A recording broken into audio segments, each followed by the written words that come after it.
সবাই উসমান হাদি হয়ে বসে থাকবে। তাহলে উসমান হাদি যেন না হতে পারে, তার জন্য গণতন্ত্র, ডেমোক্রেসি। তাহলে কি হবে? এক দল আর এক দলের বিরুদ্ধে তো বলবেই, একই আসনের মনোনয়ন প্রার্থী 6 জন 7 জন 10 জন, একজন আর একজনের চেয়ে মনোনয়নটা কে নিয়ে আসতে পারবে, তার জন্য লিয়াজু, লবিং, টাকা পয়সার লেনদেন, মিথ্যা, ধোঁকা, দুর্নীতি, দুর্নাম সব অবলম্বন করে তারপরে মনোনয়ন পেয়েছে। এগুলো অবলম্বন না করলে মনোনয়ন পাবে না, ঘরে বসে থেকে মনোনয়ন পাবে না। ওকে 2 নম্বর রাস্তার মধ্যে যেই মনোনয়ন নিতে হয়েছে, তাহলে 2 নম্বর রাস্তা দিয়ে যে মনোনয়ন নিয়ে আসলো, তো আগেই গোলাম হয়ে বসে আছে। কালচার, গণতন্ত্র ওকে কি বানিয়ে দিল? গোলাম বানিয়ে দিল। তাহলে এখন এই পদ্ধতির মধ্যে মনোনীত 300 এমপি যদি নির্বাচিত হয়ে ক্ষমতায় আসে, রাজ্যে মিনিস্টারও হয়, প্রাইম মিনিস্টারও হয়, এরা স্বাধীন না এরা গোলাম? এরা স্বাধীন না গোলাম? গোলাম এমপি, গোলাম মন্ত্রী, গোলাম প্রাইম মিনিস্টার, গোলাম কান্ট্রি। কেন ও স্বাধীনতার মূল বেসিক ক্রাইটেরিয়া পূরণ করতে পারেনি। বানু ইসরাইল 2 নম্বর রাস্তা অবলম্বন করে এসেছে। তাহলে যে 2 নম্বর রাস্তা অবলম্বন করে বড় হয়েছে, ওকে আমি আমেরিকা, আমি ভারত বলবো, বাবা তুই যা দুর্নীতি চুরি চামারি কর, কোনো সমস্যা নেই। বাংলাদেশের মানুষ যেদিন 36শে জুলাইয়ের মতো পিটুনি দিবে, পালিয়ে ভারতের আমেরিকায় চলে আসবে, সব টাকা পয়সা আমাদের এখানে পাঠাবে, কোনো সমস্যা নেই। তাহলে বাংলাদেশ এমন একটা গাভী, যে গাভীর অসংখ্য দুধ, কিন্তু এই দুধ এই দেশে থাকে না, সব পাচার হয়ে বিভিন্ন দেশে চলে যায়। তাহলে এই দুধ যেন পাচার হয়, এর জন্য তো ওইরকম নেতাই তৈরি করা লাগবে, দুর্নীতিবাজ নেতাই তো তৈরি করা লাগবে। দুর্নীতিবাজ নেতা কি থেকে তৈরি হবে? গণতন্ত্র যদি না থাকে। গণতন্ত্র যদি না থাকে, তাহলে তো দুর্নীতিবাজ নেতা তৈরি হবে না। আর ওসমান হাদিদের মতো নেতা, যারা মেরুদণ্ড বিক্রি করে না, যারা লবিং লিয়াজু করে না, যারা সত্য এবং ন্যায়ের উপর অটল থাকে, এরা তো হুমকি। এরা আধিপত্যবাদীদের জন্য হুমকি, সাম্রাজ্যবাদীদের জন্য হুমকি। এরা তো বাংলাদেশের পক্ষে, এটা তো বিক্রি হয় না, এটাই তো নেতা, এরা তো বানু ইসরাইল নয়। ওই রকম নেতা যদি বের হয়ে আসেও এই গণতন্ত্রের বেড়া জাল দিয়ে, তাহলে এই যে ওসমান হাদির মতো হত্যা করে উড়িয়ে দিবে। বাংলাদেশের মানুষ কত অসহায়, যে বাংলাদেশের 90% মানুষ একটা রাজনৈতিক দল খুঁজে পায় না যে তার কথা তার মতো করে বলতে পারবে। এই ওসমান হাদি একজন ছিল যে বাংলাদেশের মানুষের কথা বাংলাদেশের মানুষের মতো করে বলতে পারত। এই ছেলেটা চলে যাওয়ার পর আর কেউই নাই, এত অসহায় বাংলাদেশের মানুষ। কেন কেউ নাই? ওই যে সবাইকে যে সেটিং করতে হচ্ছে, সবাইকে যে লিয়াজু লবিং করে আসতে হচ্ছে, তাহলে সে কেমনে আপনার কথা বলতে পারবে? সেটা বিক্রি হয়ে আসতেছে। লিয়াজু লবিং করে আসলে আপনার কথা বলতে পারবে না, গোলাম হয়ে আসতেছে। তাহলে কি অসহায়ত্ব আমাদের দেখেন। তো এই গোলামি কালচার কন্টিনিউ করার জন্য একটা ওয়ে হচ্ছে গণতন্ত্র, দুনিয়ামুখী নয়। কল্পনা করেন আজকে এই পুরো বাংলাদেশের মানুষ আন্দোলন, মিছিল, মিটিং, ভোট করে আমাকে প্রধানমন্ত্রী বানিয়ে দিল। কল্পনা করে, আমি কালকে বললাম বাংলাদেশে আজ থেকে ইসলামী আইন চলবে। আমার এই ঘোষণার পরেই ভারত এবং আমেরিকা বাংলাদেশকে অর্থনৈতিকভাবে বয়কট করবে না? করবে না? করবে। যেমন ইরানকে বয়কট করেছে, যেমন ভেনেজুয়েলার প্রধানমন্ত্রীকে উঠিয়ে নিয়ে চলে গেছে, তো বয়কট করবে। তো যখন বয়কট করবে, তখন এই দেশের যে সুযোগ সুবিধাগুলো আপনি এখন ভোগ করতেছেন, এখন এই যে বিদ্যুৎ চলতেছে, ডলার আসতেছে, প্রবাসীরা কাজ করতেছে, ইউরোপ আমেরিকায় অসংখ্য প্রবাসী আছে, বিজনেস চলতেছে, এলসি হচ্ছে, কত কি আছে, এগুলো সব একদিনে ডাউন হয়ে যাবে। এবং এই ডাউন করার ক্ষমতা তাদের আছে। এই একদিনে যখন ডাউন হয়ে যাবে, তখন আপনিও 1 সপ্তাহ 10 দিনের মধ্যে বলবেন, রাখো তোমার এই আবদুল্লাহর ইসলাম আর মোহাম্মদ ইসলামের ইসলাম, আমাদের আগের জীবনই ভালো ছিল। কারেন্ট নাই, বিদ্যুৎ নাই, এসি নাই, ফ্রিজ নাই, ডলার নাই, টাকা নাই, পয়সা নাই, কিসের ইসলাম? তখন আপনি আবার পরের দিন আন্দোলন, মিছিল, মিটিং করে নামিয়ে দিবেন। তাহলে অন্তত এই দেশের 20% মানুষ যতক্ষণ এই বিশ্বাসের উপর অটল না হবে যে পরকাল আসল, কিসের দুনিয়া, কাদের মতো? আসহাবুল উখদুদ, সূরা বুরুজের ওদের মতো। ওয়া মা নাকামু মিনহুম ইল্লা ইউমিনু বিল্লাহিল আজিজিল হামিদ। পুরো একটা সম্প্রদায় আগুনের মধ্যে ঢুকে যাচ্ছে, মা সন্তান সহ আগুনের মধ্যে ঢুকে যাচ্ছে। কি সেই ঈমান বিল গায়েব, যে শান্ত শিষ্ট আরামের বাড়িঘর রেখে আগুনের মধ্যে জ্বলে মরে যাচ্ছে? কি সেই ঈমান বিল গায়েব? ওই ঈমান বিল গায়েব হচ্ছে এটা, যে ওই আসহাবুল উখদুদ ওরা দেখতে পাচ্ছে, নিশ্চিত দেখতে পাচ্ছে যে আমার সামনে জ্বলন্ত আগুন, এটা আগুন নয়, এটা জান্নাত। বলেন আল্লাহু আকবার। আর পিছনে যে আমার শান্তির বাড়িঘর আছে, ওখানে জাহান্নামের আগুন জ্বলতেছে। ওরা দেখতে পাচ্ছে যে ওখানে জাহান্নামের আগুন জ্বলতেছে। ওটাকে ওরা বাড়িঘর হিসেবে দেখতে পাইনি। ওখানে দেখতে পাচ্ছি ওখানে জাহান্নামের আগুন জ্বলতেছে, আমি ওখানে গেলে পুড়ে মরে যাব। আর যে সামনে জ্বলন্ত আগুন, এটা তো জান্নাত। অন্তত 20-30% মানুষের ইমান যতক্ষণ ওই লেভেলে না যাবে ততক্ষণ কিসের আপনি ইসলাম কায়েম করবেন? সম্ভব নয়। বাংলাদেশের মানুষই এতটা দুর্নীতিগ্রস্ত, এতটা বস্তুবাদ, এতটা দুনিয়াবাদীর সাথে আক্রান্ত, এরা আপনাকে টিকতে দিবে না। সম্ভব নয়। প্রত্যেকটা রন্ধ্রে রন্ধ্রে টাকার পাগল, ক্ষমতার নেশাগ্রস্ত লোকজন আছে। অন্তত 20% থেকে 30% মানুষের ইমান লাগবে, ইমান বিল গায়েবে সর্বোচ্চ লেভেলের, পরকালমুখী, দুনিয়া বিমুখ। আর 20 থেকে 30% মানুষের লাগবে পূর্ণাঙ্গ তাওহীদ। আল্লামা ইকবাল লিখেছেন, এ দৌর আপনি বারাহিম কি তালাশ মে হ্যাঁ, যে আজকের যুগের মুসলমানদের সকল সমস্যা সমাধানের একটাই রাস্তা, এই যুগের ইব্রাহিম লাগবে। এই যুগের ইব্রাহিম কোথায়? আজ থেকে 5000 বছর আগে ইব্রাহিম আলাইহিস সালাম এসেছিল, পূর্ণাঙ্গ শতভাগ তাওহীদে বিশ্বাসী। ওই পূর্ণাঙ্গ শতভাগ তাওহীদে বিশ্বাসী ইব্রাহিম কোথায়? আজকের মুসলিম উম্মার মধ্যে ওই ইব্রাহিম লাগবে। তাহলে মুসলমানদের মুক্তির যাত্রা শুরু হয়ে যাবে। হ্যাঁ, আপনাদের মতো যারা আহলে হাদিস এবং সালাফি আছে তারা বড় শিরক, বড় বেদাত থেকে অনেকটাই মুক্ত, কিন্তু পূর্ণাঙ্গ শতভাগ তাওহীদের অনুসারী নয়। কিভাবে এটা আপনাকে বুঝিয়ে বলি যে কেমনে আপনি পূর্ণাঙ্গ শতভাগ তাওহীদের অনুসারী নন। ঠিক আছে, আপনি কবর মাজারে গিয়ে সিজদা দেন না, তাবিজ কবজ ব্যবহার করেন না, কিন্তু এই আপনি বিড়ি সিগারেটে আসক্ত। তাহলে যখন আপনি বিড়ি সিগারেটে আসক্ত তখন আপনার ইলাহ ওই বিড়ি সিগারেট। আমি বলিনি, আল্লাহ নিজে কোরআনে বলেছে যে তার নফস ইলাহু হাওয়া, তার ইলাহ হচ্ছে তার নিজের অন্তরের কামনা। ঠিক আছে, আপনি কবরকে ইলাহ মানেননি, কিন্তু ইলাহ তো আপনার নিজের নফসকে বানিয়ে রেখেছে। ইলাহ তো কোনো অবৈধ প্রেমিকাকে বানিয়ে রেখেছে। ইলাহ তো টাকার নেশাকে বানিয়ে রেখেছে। ইলাহ তো ক্ষমতার নেশাকে বানিয়ে রেখেছে। ওই টাকার জন্য আপনি সব করতে পারেন, হালাল হারামের বাস বিচার নাই। ওই ক্ষমতার জন্য আপনি সব করতে পারেন, ওই নারীর জন্য সব করতে পারেন, মনের প্রবৃত্তি পূরণ করার জন্য সব করতে পারেন। তাহলে তো আপনি শতভাগ তাওহীদপন্থী নন। তাহলে তো আপনি ইব্রাহিম আলাইহিস সালামের মতো হতে পারলেন না, যে ইব্রাহিম আলাইহিস সালাম এবং ইসমাঈল আলাইহিস সালাম আসলামা ওয়া তাল্লাহু লিল জাবিন, নিজের ইচ্ছার বিরুদ্ধে গিয়ে সন্তানকে জবাই করতেছে, আর সন্তান নিজের ইচ্ছার বিরুদ্ধে গিয়ে জবাই হওয়ার জন্য রাজি হয়ে যাচ্ছে। কেন? সিদ্ধান্তটা আল্লাহর। এটা হলো শতভাগ তাওহীদ, যে আল্লাহর সিদ্ধান্তের সামনে পরিপূর্ণ আত্মসমর্পণ। তাহলে শতভাগ তাওহীদপন্থী 20% থেকে 30% মানুষ, আর ঈমান বিল গায়বে সর্বোচ্চ স্তরের 20 থেকে 30% মানুষ হওয়া ছাড়া পূর্ণাঙ্গ ইসলামী বিপ্লব সম্ভব নয়।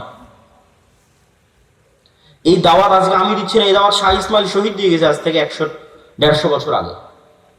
ওনার একটাই দাওয়াত ছিল যে আমাদের পূর্ণাঙ্গ ইসলামী বিপ্লবের আগে মানুষকে শতভাগ পূর্ণাঙ্গ তাওহীদে বিশ্বাসী হতে হবে, নাহলে পূর্ণাঙ্গ ইসলামী বিপ্লব সম্ভব নয়। শতভাগ তাওহীদে বিশ্বাসী এবং ঈমান বিল গায়বে ইয়াকিন আছে এরকম 20 থেকে 30% মানুষ লাগবে পুরো বাংলাদেশের। তাহলে এর উপর ভিত্তি করে পূর্ণাঙ্গ ইসলামী বিপ্লব কায়েম হবে। পূর্ণাঙ্গ ইসলামী বিপ্লবের সকল ক্রাইটেরিয়া রেডি আছে, শুধু ওই রকমের যোগ্য মানুষ নাই। তারপরে কি লাগবে? তারপরে আরো দুইটা জিনিস লাগবে। এক, আমি পূর্ণাঙ্গ তাওহীদপন্থী মানুষ, ঠিক আছে, আমি পূর্ণাঙ্গ ঈমান বিল গায়ব অর্জন করলাম, ঠিক আছে, কিন্তু নেতা হওয়ার জন্য আরো দুটো জিনিস লাগে। ওই দুটো জিনিস পূরণ না করতে পারলে নেতা হতে পারবেন না। একটা হচ্ছে আল্লাহ সুবহানাহু ওয়া তাআলা এই পৃথিবী যে ফাংশনের উপর ডেভেলপ করেছে ওই ফাংশন আপনাকে ইউজ করতেই হবে। তো এই পৃথিবীতে নেতা হওয়ার ফাংশন হচ্ছে জ্ঞান এবং শিক্ষা, এটা আল্লাহই দিয়ে রেখেছে। এখন এই জ্ঞান এবং শিক্ষার বাটন যদি ইহুদি খ্রিস্টান চাপে তাও ওরা নেতা হয়ে যাবে। এই জ্ঞান শিক্ষার বাটন যদি হিন্দু ডোম চামার মেথর মুচির চাপে ওরা নেতা হয়ে যাবে। আল্লাহ কখনো তার রুলস ভাঙেন না। এখন এই নাটোর, এই এলাকার নাম কি? নাটোর সাধুপাড়া, এই অঞ্চলের যুবকেরা যদি মদ, বিড়ি, cigarette, TikTok video, YouTube, BPL, IPL, জুয়া, online betting, free fire, PUBG এগুলো নিয়ে ব্যস্ত থাকে, আর ওইদিকে ইসরায়েলের ইহুদি আর ইউরোপ আর আমেরিকার খ্রিস্টান ওরা যদি জ্ঞান অর্জনে ব্যস্ত থাকে ওদের সন্তানেরা, আল্লাহ বলবেন না আল্লাহ তার রুলস ব্রেক করে বলবেন না যে ইহুদি খ্রিস্টান তোরা থাম, তোদের নেতা বানাবো না। আমার নাটোরের কিছু মদখোর জুয়াখোর বান্দা আছে, ওদের নেতা বানাবো। এটা আল্লাহ করবেন না।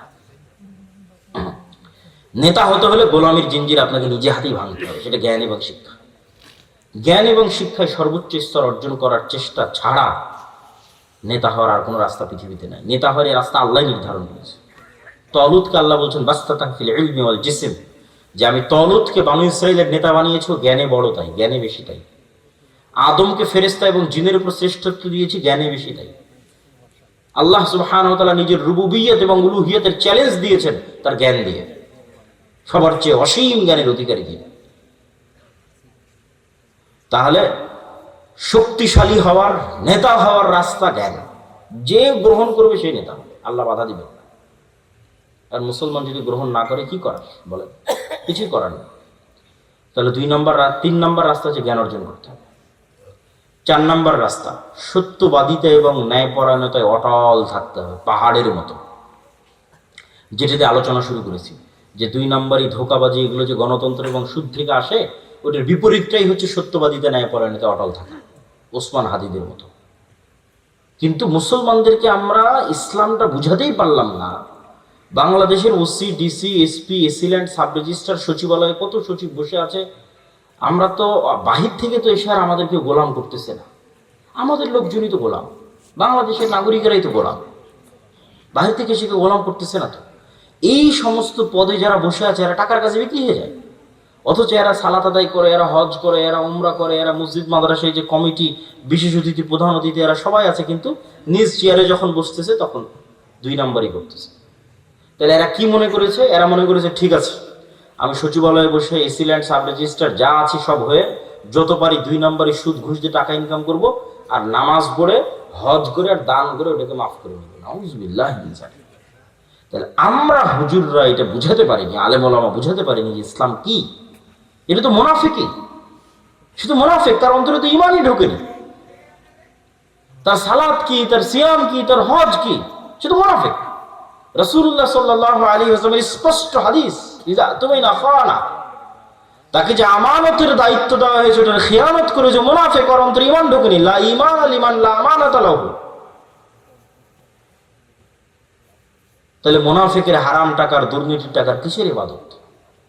বরং ওর উল্টাটা, ও যদি কোনো বড় ইবাদত নাও করে, কোটি কোটি টাকা দান নাও করে, তাহাজ্জুদের রাতের সালাত নাও আদায় করে, হজ নাও করে, শুধু ওর যে চেয়ারে বসে আছে ওসি, ডিসি, এসপি, মন্ত্রী, সচিব, এসিল্যান্ড, এই চেয়ারে চুল পরিমাণ অন্যায় না করে, তাহলে এদের হজের চেয়ে, এদের রাতের তাহাজ্জুদের সালাতের চেয়ে এবং অন্যদের কোটি কোটি টাকা দানের চেয়ে সে শ্রেষ্ঠতম নেকির অধিকারী হবে। রাসূলুল্লাহ সাল্লাল্লাহু আলাইহি ওয়াসাল্লাম বলেছেন, সাবআতু ইউযিল্লুহুমুল্লাহ ইয়াওমা লা যিল্লা ইল্লা যিল্লুহু। 1 নম্বরে ইমামুন আদিল। 7 শ্রেণীর যারা বিশেষ আল্লাহর ছায়া পাবে, এখানে সবাই আছে, নামাজি আছে, দানবীর আছে, সবাই আছে। কিন্তু 1 নম্বরে জায়গা দেওয়া হয়েছে পদে বসে ন্যায়পরায়ণ যে। ও তো এমনি সবচেয়ে বড় নেকির কাজ, ওর জন্য তো এমনি জান্নাত। ও তো আল্লাহর গুণে গুণান্বিত হয়েছে। আল্লাহ যেমন বিচারের আসনে বসে শতভাগ ন্যায়পরায়ণ, আল্লাহ যেমন রাজত্বের আসনে বসে শতভাগ ন্যায়পরায়ণ, আল্লাহর মহৎ গুণ হচ্ছে আল্লাহ ন্যায়পরায়ণ। আল্লাহ জুলুম করেন না। ইন্নী হারামতু যুলমা আলাইয়া।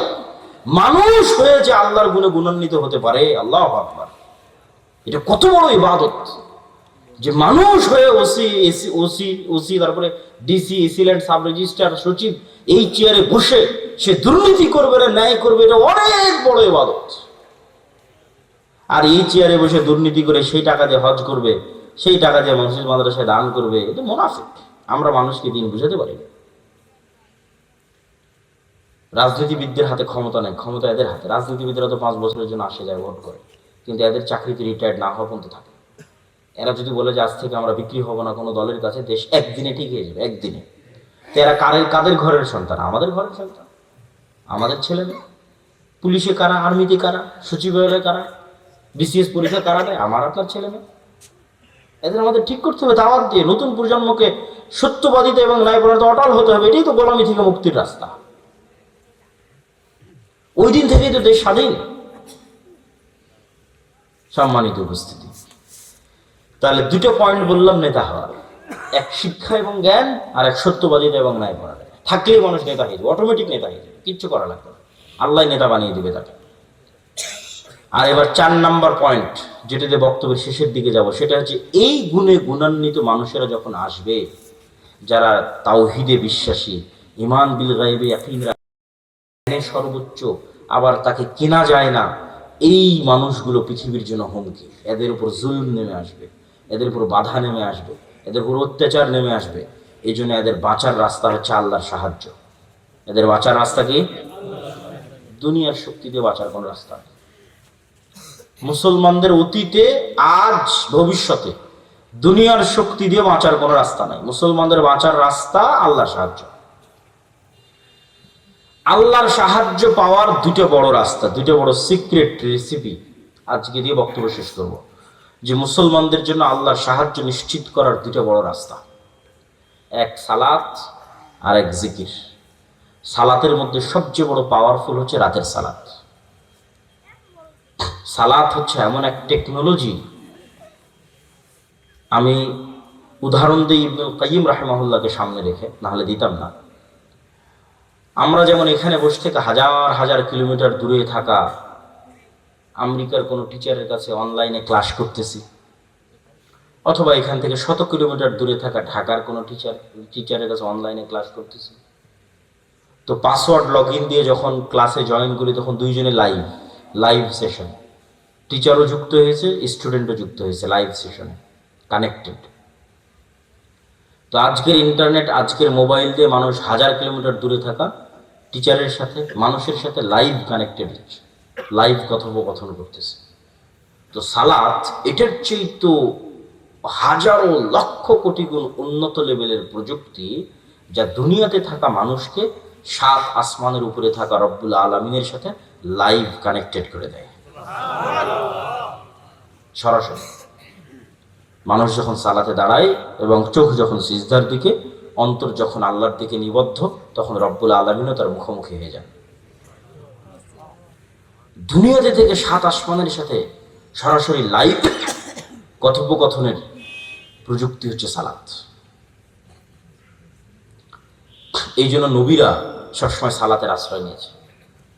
সূর্য গ্রহণে সালাত, চন্দ্র গ্রহণে সালাত, বৃষ্টি প্রার্থনায় সালাত, জানাজায় সালাত, বিপদ আপদে সালাত, রাতে সালাত। রাসূলুল্লাহ সাল্লাল্লাহু আলাইহি ওয়াসাল্লাম বদরের যুদ্ধের আগের দিন লম্বা রাতের সালাত আদায় করেছেন। আবু বকর রাদিয়াল্লাহু তাআলা আনহু বলছেন, কাফাকা মুনাশাদাতাকা রাব্বাক, হে রাসূলুল্লাহ, হে আল্লাহর নবী, আপনি নবী হয়ে আল্লাহর কাছে এত মোনাজাত করা লাগে, এত দোয়া করা লাগে, যথেষ্ট হয়েছে, বাস, আর করার দরকার নাই, আল্লাহ তো আপনাকে এমনি সহযোগিতা করবে। তাহলে কি পরিমাণ লম্বা রাতের সালাত মুহাম্মদ সাল্লাল্লাহু আলাইহি ওয়াসাল্লাম আদায় করেছেন, আর কি পরিমাণ দোয়া আল্লাহ সুবহানাহু ওয়া তাআলার কাছে করেছেন, যে আবু বকর রাদিয়াল্লাহু তাআলার মতো সাহাবী এই দোয়ায় ক্লান্ত হয়ে গেছে, এই রাতের সালাতে ক্লান্ত হয়ে গেছে।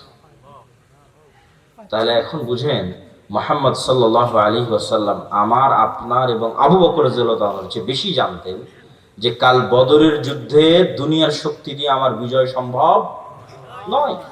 কাল বদরের যুদ্ধে আমাকে জিততে হলে কার সাহায্য লাগবে? আল্লাহ। আর আল্লাহর সাহায্য পেতে হলে আমাকে রাতের সালাতে দাঁড়াতে হবে।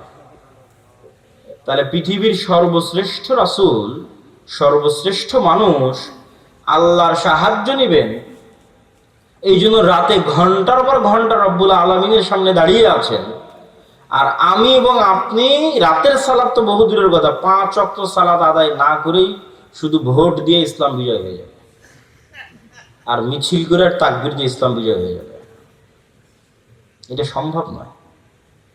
ওই যেমন বলেছে 20-30% মানুষ শতভাগ তাওহীদপন্থী লাগবে, 20-30% ঈমান বিল গায়ব লাগবে, ঠিক তেমন তার পাশাপাশি 5 ওয়াক্ত সালাত আদায়কারী এবং রাতের সালাতে অভ্যস্ত মানুষ লাগবে। যে সালাতে নাই, ও আল্লাহর গন্তির মধ্যে নেই, ওর আবার ইসলাম কি, ওর আবার বিপ্লব কি, ওর আবার বিজয় কি, ওর আবার খেলাফত কি, ওর আবার শাসন কি, কিচ্ছু নেই। যে সালাতে নাই সে আল্লাহ সুবহানাহু ওয়া তাআলার গণনার মধ্যেই না, ওর জন্য আল্লাহর সাহায্য নাই। ও ভাগাড়ে পড়ে মারা গেল কি, ওকে উঠিয়ে নিল কি, গোলাম হয়ে গেল, সেটা আল্লাহর দেখার নেই। আল্লাহ সুবহানাহু ওয়া তাআলার সাথে কানেক্টেড থাকা ছাড়া, আল্লাহর সাহায্য নেওয়া ছাড়া মুসলমানদের বিজয়ের কোনো রাস্তা নাই। আর আল্লাহর সাহায্য নেওয়ার জন্য সালাত আদায় করতেই হবে, আল্লাহর খাতায় নাম থাকতেই হবে। আল্লাহ আপনাকে চিনেই না, কিসের সাহায্য করবে আপনাকে? তো যে সালাতে না হবে তো আল্লাহ সুবহানাহু ওয়া তাআলা চিনবেই না। সম্মানিত উপস্থিতি, এই জন্য সালাত মোস্ট পাওয়ারফুল, আর সালাতের মধ্যে সবচেয়ে পাওয়ারফুল হচ্ছে রাতের সালাত। আমরা যেমন আমাদের ফোন, এই যে হাতে ফিঙ্গারপ্রিন্টে ফোন ওপেন হয়ে যাচ্ছে, পাসওয়ার্ড দিয়ে ফোন ওপেন হয়ে যাচ্ছে, ফেস ভেরিফিকেশন দিয়ে ফোন ওপেন হয়ে যাচ্ছে, 5 স্টার হোটেলে গেলে কার্ড পাঞ্চ করলে ওপেন হয়ে যাচ্ছে। এগুলো সব লক ওপেন হওয়ার সিস্টেম পৃথিবীতে। তো কল্পনা করেন যে আমরা পৃথিবীর অত্যাধুনিক প্রযুক্তির একটা দরজার সামনে দাঁড়িয়ে আছি। এর চেয়ে অত্যাধুনিক প্রযুক্তির দরজা পৃথিবীতে নাই। ওই দরজা ওপেন করতে হলে বিভিন্ন varieties type of password use করতে হয়। যেমন নির্ধারিত সময় আসতে হয়, নির্ধারিত সময় ছাড়া খোলে না। আবার নির্ধারিত ফরম্যাট ছবি পিকচার ওখানে আপলোড করা আছে, ওইটার সাথে মিলতে হয়। আবার ওই প্রতিটা ফরম্যাটের সাথে নির্ধারিত সাউন্ড আছে, ওটাও মিলতে হয়। যেমন ধরেন আমি এই ফরম্যাটে দাঁড়ালাম, এটার সাথে একটা সাউন্ড আছে আলহামদুলিল্লাহ রাব্বিল আলামিন। রুকুর ফরম্যাটে দাঁড়ালাম, ওটার সাথে একটা সাউন্ড আছে সুবহান রাব্বিল আযীম। টাইম মিলতে হবে, ফরম্যাট মিলতে হবে, আওয়াজ মিলতে হবে, তারপরে ওই দরজাটা খুলবে, তার আগে দরজা খুলবে না। তো এইরকম সালাত এর চেয়েও টপ লেভেলের উন্নত প্রযুক্তি, যা রব্বুল আলামিনের সাহায্যের দরজা, রব্বুল আলামিনের সাথে যোগাযোগের দরজা উন্মুক্ত করে দেয় হচ্ছে সালাত। এই সালাত ছাড়া আমাদের বাঁচার কোনো রাস্তা নেই, সালাত ছাড়া আমাদের উদ্ধার হওয়ার কোনো রাস্তা নেই। 2 নম্বর হচ্ছে জিকির। জিকিরের মধ্যে সবচেয়ে গুরুত্বপূর্ণ হচ্ছে সকাল সন্ধ্যার জিকির। সকাল সন্ধ্যার জিকির দিয়ে আল্লাহ কোরআন পরিপূর্ণ করে রেখেছে, যদিও আমরা এটাকে খুবই অবহেলা করি। সকাল সন্ধ্যার জিকির। জিকির কেন পাওয়ারফুল? জিকির কেন পাওয়ারফুল এটা বুঝতে হলে আপনাকে বুঝতে হবে আওয়াজ কেন পাওয়ারফুল, সাউন্ড কেন পাওয়ারফুল। সাউন্ড কি আবার পাওয়ারফুল হতে পারে? আওয়াজ কি পাওয়ারফুল হতে পারে? শব্দ এবং বাক্য কি পাওয়ারফুল, শক্তিশালী হতে পারে? এটাই আগে বুঝতে হবে। আজকের আধুনিক সভ্যতা টিকে আছে, এই যে ক্যামেরা, এই যে মোবাইল, কম্পিউটারের টিকে আছে এই আলোর তরঙ্গের মধ্যে ডাটা ট্রান্সফার করার ক্ষমতা, এটার উপর। আমি এখানে বলতেছি, আমার এই কথাটা আলোর মধ্যে দিয়ে এই মোবাইল হয়ে, নেটওয়ার্কের টাওয়ার হয়ে আমেরিকায় গিয়ে এখন বাজতেছে, ইউরোপ, সৌদি, কুয়েত, কাতার, ঢাকা, রাজশাহী থেকে এখনই বাজতেছে। তো এই যে এই আলো যে আমার এই কথা বহন করতে পারে, ডাটা ট্রান্সফার করতে পারে, এটা আমরা জানতাম না, মানুষ জানতো না, এটা আগে থেকেই ছিল। ওটা আমরা জেনে কাজে লাগাতে পেরেছি, এটি আমাদের আধুনিক সভ্যতা, এটার উপর টিকে আছে। আর একটা প্রযুক্তি যেগুলোর ধারে কাছে বিজ্ঞান নাই, কিন্তু এটা সবচেয়ে উন্নত প্রযুক্তি, সেটা হচ্ছে শব্দ ভিত্তিক, আওয়াজ ভিত্তিক প্রযুক্তি, যেটার কিছু জ্ঞান আল্লাহ সুলাইমান আলাইহিস সালামকে দিয়েছে। কিছু জ্ঞান, যেমন আমি এতক্ষণ যে চিল্লাচ্ছি, আমি কিন্তু শব্দ এবং আওয়াজে উচ্চারণ করতেছি। এখানে যদি একটা চাইনিজ বসে থাকতো, ওখানে আওয়াজই শুনতে পেত। আবার এখানে বসে একটা চাইনিজ বক্তব্য দিত, আপনি খেলে আওয়াজই শুনতে পেতেন, তাই নয় কি? সেটাই। তাহলে ঠিক কোন এক স্টাইলের আওয়াজ উচ্চারণ করলে ওই পিঁপড়াও বুঝবে, সেই স্টাইলের আওয়াজ আমি জানি না। কোন এক স্টাইলের আওয়াজ উচ্চারণ করলে পাখিও বুঝবে, আমি জানি না। কোন এক ফরম্যাটের আওয়াজ উচ্চারণ করলে গরু বুঝবে, আমি জানি না। আবার গরুর ওই ফরম্যাটের আওয়াজের কি অর্থ আমি জানি না। যেমন অন্য একটা ভাষা আমার কাছে গরুর আওয়াজের মতো আওয়াজ মনে হয়, সেই।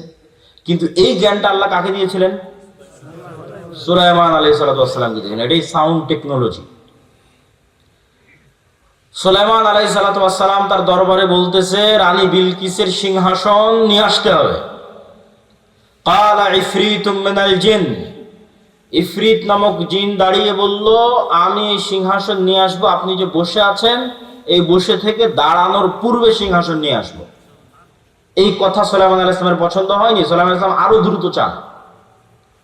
আল্লাযী ইনদাহু ইলমুম মিনাল কিতাব, তখন আরেকজন বলল, ওই আরেকজন জিন না মানুষ তা কোরআনে উল্লেখ নাই। কোরআনে এভাবে উল্লেখ আছে যে যাকে আল্লাহ কিতাবের জ্ঞান দিয়েছিলেন সে বলল। যাকে আল্লাহ কিসের জ্ঞান দিয়েছিলেন? কিতাবের জ্ঞান দিয়েছিলেন, সে বলল চোখের পলক পড়ার পূর্বে রানী বিলকিসের সিংহাসন আপনার সামনে উপস্থিত হয়ে যাবে। আল্লাহু আকবার। তো আয়াতের বিবরণের আন্দাজে বলতেছে যে জিন চেয়েছিল গায়ের শক্তিতে আনতে, ইফরিত চেয়েছিল গায়ের জোরে যত দ্রুত আনা যায়, উড়ে যাব, উড়ে নিয়ে আসবো। আর আল্লাহ জি ইনদাহু ইলমুম মিনাল কিতাব, যার কাছে কিতাবের জ্ঞান ছিল, গায়ের জোরে আনেনি, জ্ঞানের জোরে এনেছে। আমি মনে হয় বুঝাতে পারলাম না কথা, কি আমার বুঝতে পারছেন? কোরআনের ধারা বিবরণীতে বোঝা যাচ্ছে যেই লোক চোখের পলকে নিয়ে আসলো, এ গায়ের জোরে আনেনি, কিসের জোরে এনেছে? জ্ঞানের জোরে। সে জ্ঞান কি? কিতাবের জ্ঞান। কিতাবের সে বিশেষ জ্ঞান কি? কিছু কিছু মুফাসসির লিখেছে যে কিতাবের জ্ঞান হচ্ছে লাউহে মাহফুজের বিশেষ কিছু জিকির তার জানা ছিল। বলেন আল্লাহু আকবার। আল্লাহু আ'লাম। কিন্তু জ্ঞানের উপর ভিত্তি করে সে কাজটা করেছে। তো বিশেষ কোন সাউন্ড, বিশেষ কোন জিকির যেটা ব্যবহার করে সে চোখের পলকে ওই সিংহাসনকে ওখান থেকে উঠিয়ে সুলাইমান আলাইহিস সালামের কাছে নিয়ে, সেই জ্ঞান কিতাবের জ্ঞান, বিশেষ কোন কিতাবের জ্ঞান তার কাছে ছিল।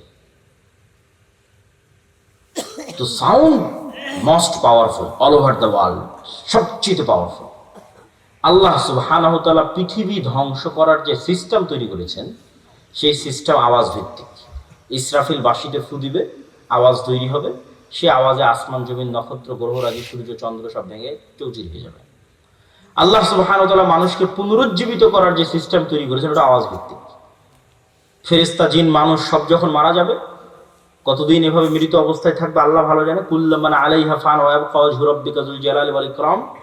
তারপরে যখন আল্লাহ জীবিত করতে চাইবে, ইসরাফিলকে তৈরি করে ইসরাফিলকে বাঁশি দিয়ে ফু দিতে বলবে, আর আওয়াজে মানুষ কবর থেকে জীবিত হয়ে হাঁটতে থাকবে। আওয়াজ খুবই পাওয়ারফুল,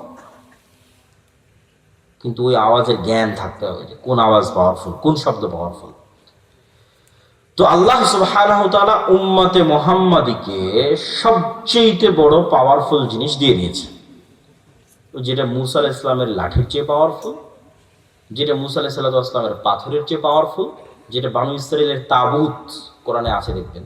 এই তাবুত এখন এই ইহুদিরা খুঁজে পাগলের মতো, কোথায় সেই তাবুত? এরা মনে করে যে এই মসজিদে আকসার মাটির নিচে তাবুত রাখা আছে।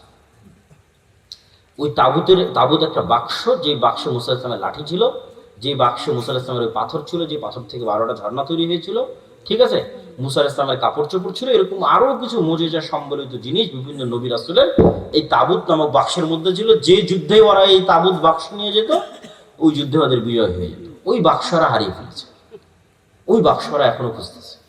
তো ওই তাবুত বাক্সের চেয়ে আর ওই মূসা আলাইহিস সালামের লাঠির চেয়ে আর ঈসা আলাইহিস সালামের হাতের মাধ্যমে যে মানুষ জীবিত হয়ে যেত, সেটার চেয়ে মোস্ট পাওয়ারফুল জিনিস হচ্ছে এইটা। কি জন্য? এটা সরাসরি আল্লাহর নিজের আওয়াজ। বলেন আল্লাহু আকবার।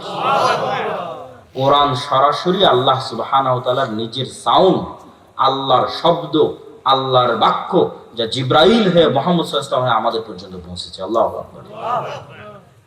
আর আল্লাহ সুবহানাহু ওয়া তাআলার শব্দ এবং বাক্যের চেয়ে পাওয়ারফুল কিছু নাই পৃথিবীতে। সব অসম্ভব সম্ভব হয়ে যাবে। এই জন্য শ্রেষ্ঠতম জিকির হচ্ছে কোরআন। পৃথিবীর সব অসম্ভব সম্ভব করা সম্ভব আল্লাহ সুবহানাহু ওয়া তাআলার জিকির দিয়ে।